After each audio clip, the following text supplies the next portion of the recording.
लोग कहते थे कि चौराहों पर कमाई के लिए खड़ी होती है पुलिस, सारे चौराहे तो वीरान पड़े हैं और पुलिस आज भी वहीं खड़ी है।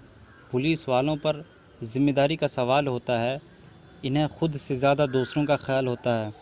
पुलिसकर्मी बनना कोई आसान बात नहीं है, सारे अरमान दिल में दफनाने पड़ते हैं। उम्मीद करता हूँ आप सब लोग बहुत ही अच्छे होंगे। आज की इस वीडियो में हम लोग पुलिस के बारे में कुछ ज़रूरी जानकारी सीखने वाले हैं। यानी जब पुलिस आपको अरेस्ट कर ले तो उस वक्त आप क्या कर सकते हैं। अगर ये बातें अगर आपको मालूम होंगी तो आप बिल्कुल टेंशन नहीं लेंगे, बिल्कुल नहीं घबराएंगे, बल्कि आराम से आसानी से अपना हक उससे मांग सकते हैं और आप बिल्कुल नहीं डरेंगे। मेरा मानना यह है कि अगर आप बच्चे को हक मानना सिखाएं या ना सिखाएं, लेकिन उनको एजुकेशन यानी तालीम भरपूर दें और ख़ासकर हिंदुस्तानी कानून उनको ज़रूर पता होना चाहिए।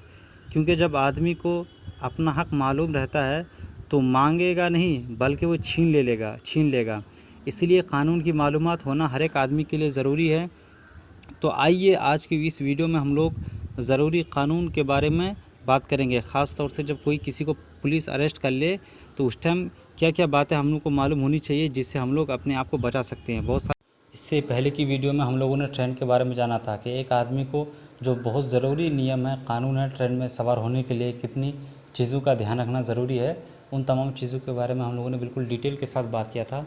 अगर आपने उन वीडियो को नहीं देखा है तो नीचे डिस्क्रिप्शन में लिंक दे दिया जाएगा या ऊपर आई बटन में लिंक आ रहा होगा, उसमें क्लिक करके जाके पहले उसको देख लें, ताकि आपको समझने में बहुत आसानी हो और रेल के भी नियम आसानी से मालूम हो जाए। ये वीडियो को शुरू करते हैं। सबसे पहला जो अधिकार है वो ये है कि जब पुलिस आपके सामने आए तो आप ये देखें कि वो यूनिफॉर्म में है कि नहीं है। अगर नहीं है तो आप उनसे जो है, जो शनाख्ती कार्ड होता है, जो पहचान के लिए जो एक कार्ड दिया जाता है, आप उसको मांगिए कि आप हमको दिखाइए, तभी हम मानेंगे कि आप पुलिस हैं।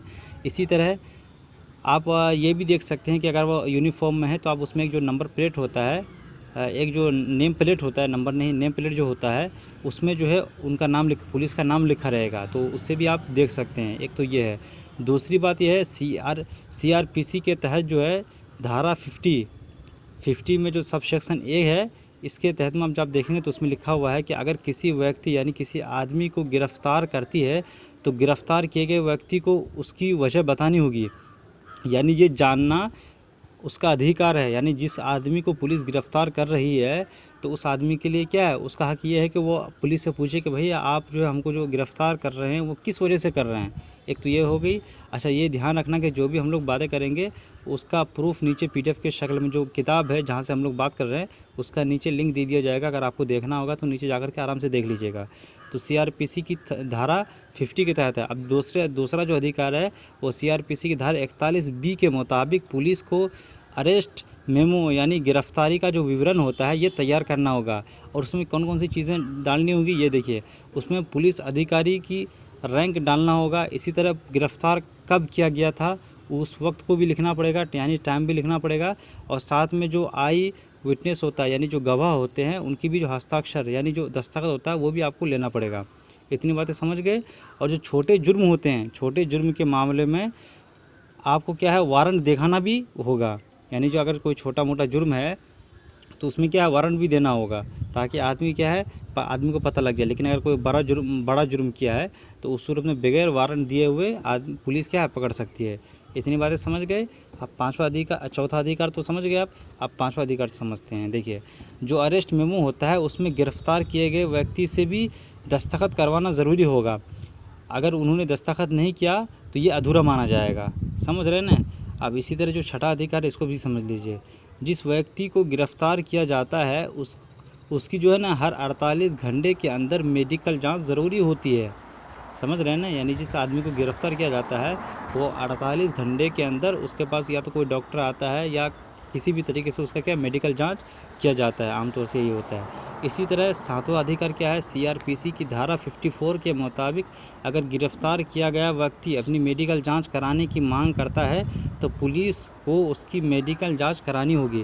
तो इसीलिए आपको एक बात ध्यान रखनी है कि जब आपको पुलिस गिरफ़्तार कर ले तो आप उसको बोलिए कि भाई हमको जो है मेडिकल जांच करनी है। इससे क्या होगा ना कि जब आप मेडिकल जांच करा लेंगे पहले ही, तो जब आप जज के मजिस्ट्रेट के सामने जब जाएंगे तो उस टाइम फिर दोबारा क्या है, ये मेडिकल जांच होता है, तो अगर पुलिस अगर आपको मारेगी तो क्या होगा, उसके मार वगैरह सब आप मेडिकल जांच में जो निकल जाएगा, तो उससे पुलिस जो है पुलिस की जो है हालत ख़राब हो जाएगी। इसीलिए कभी भी अगर आपको पुलिस अरेस्ट कर ले तो आप बोलिए कि हमको जो है मेडिकल जांच करानी है, ताकि आपको पुलिस ना मारे। समझ रहे हैं ना ये बात?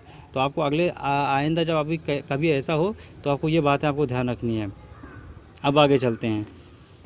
अब हम लोग समझ लेते हैं कि औरतों के बारे में क्या कुछ ख़ास कानून, इसको भी समझ लेते हैं। देखिए, सीआरपीसी की धारा 46 सब सेक्शन 4 के तहत किसी भी महिला को सूरज डूबने के बाद और सूरज निकलने से पहले, सूरज डूबने के बाद से निकलने से पहले तक गिरफ्तार नहीं किया जा सकता है। यानी रात को कोई भी पुलिस आकर के किसी भी औरत को नहीं पकड़ सकती है जेल ले जाने के लिए। समझ रहे हैं ना? एक तो ये हो गया। अब दूसरा जो आपको कानून ध्यान रखना वो ये है, सीआरपीसी की धारा 46 यानी 46 के अनुसार महिला को सिर्फ महिला पुलिसकर्मी ही गिरफ्तार कर सकती है।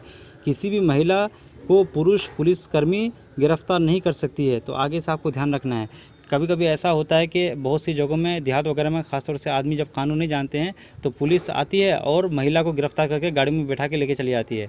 तो आपको ये ध्यान रखना है कि आइंदा जब किसी भी पुलिस महिला को जब पकड़े तो उस टाइम आपको ये ध्यान रखना है कि पुलिस के साथ जो पुलिस का महिलाएं जो पुलिस होती है ना, वो आए और वो महिला को पकड़ सकती है। समझ रहे हैं? अब आगे चलते हैं और अब समझ लेते हैं आगे क्या है। ये देखिए, और आगे 10वां जो रूल है वो ये है, सीआरपीसी की धारा 55 सब सेक्शन 1 के अनुसार जिस व्यक्ति को गिरफ्तार किया जाएगा उसकी सुरक्षा और स्वास्थ्य का ध्यान पुलिस की जिम्मेदारी होगी। यानी अगर वो आदमी बीमार पड़ रहा है तो पुलिस क्या है, पुलिस की जिम्मेदारी ये है कि इलाज कराए। इसी तरह खाने पीने के बारे में भी उससे पूछता रहेगा। ऐसा नहीं कि 48 घंटे और 4-5 दिन उसको भूखा छोड़ दे, ऐसा नहीं हो सकता है। समझ गए? अब आगे चलते हैं। सीआरपीसी की धारा 57 के तहत पुलिस किसी भी व्यक्ति को 24 घंटे से ज़्यादा हिरासत में नहीं रख सकती है। ये बहुत ही इंपॉर्टेंट है, इसको आपको ध्यान रखना है। ये धारा क्या है, सीआरपीसी की धारा कौन सी है? 57 है। समझ रहे हैं? इसके मुताबिक 24 घंटे से ज़्यादा कोई भी पुलिस जो है ना, पुलिस किसी भी आदमी को अरेस्ट करके जो है ना जेल में नहीं रख सकती है। अगर इससे ज़्यादा अगर उसको रखना होगा तो मजिस्ट्रेट के पास जाकर के पहले उसको बताना होगा, वो इजाज़त देंगे तभी जाकर के ऐसा कुछ होगा। इतनी बातें समझ गए?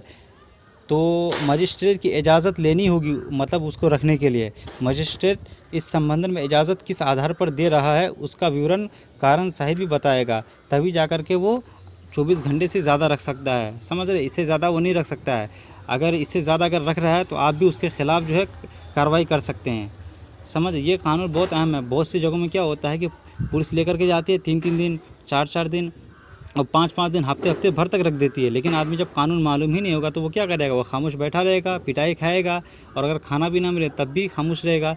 तो आज की इस वीडियो को देखिए, समझिए और दूसरों को भी बताइए, क्योंकि ये कानून ऐसे कानून है जिनका जानना हम सबके लिए ज़रूरी है। इतनी बातें समझ गए ना आप?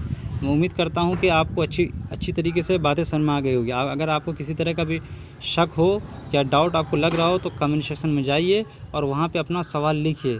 कोशिश करेंगे कि हम लोग आपके सवाल का अच्छे से जवाब दे सकें। अपनी वीडियो को हम लोग यहीं पे ख़त्म करते हैं।